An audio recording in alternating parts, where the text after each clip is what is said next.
Tony. Hi, I'm Tony Kamloops. We want to get Windows installed, and we only want to use a local account. We do not want to use the online Microsoft account. First step is to go ahead and get the Windows 11 ISO. Go to the Microsoft website. Some different choices here. We're going to go to download the Windows 11 disk image ISO.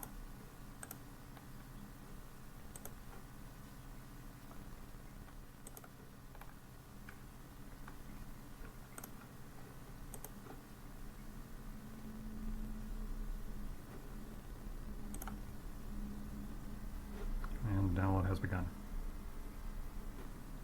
So while that's coming in, or after it finishes, you want to get a program called Rufus. You want to make sure when you search for Rufus that you go to this website here, rufus.ie.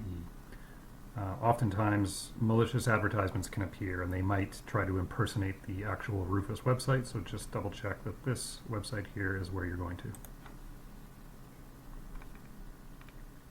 Scroll down to download, and you want to grab the latest version, which right now is version 4.4.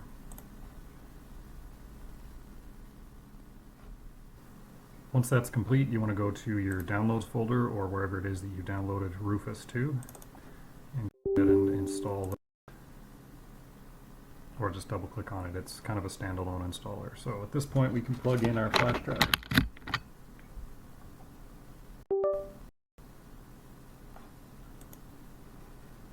There's my flash drive here. Now we're going to choose the Windows 11 ISO that we downloaded. Here are the options you can look through. Now, the step that we're most focused on for this video is when you click the start button, you will get presented with these extra options here to customize your installation.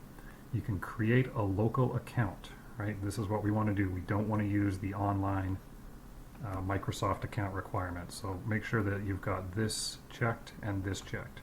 Right here you can type in whatever name you like and click OK, and it will start copying to the flash drive. If you're concerned about this executable file, one thing you can also do as an extra added step is scan it with VirusTotal. So if you go to the virustotal.com website, choose a file, go to the Rufus program and select it.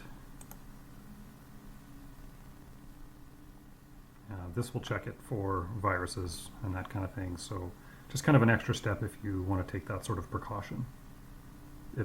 Your antivirus on your machine will have already scanned it when you downloaded it. I'm not running an antivirus program, so this is just an extra step that I like to take.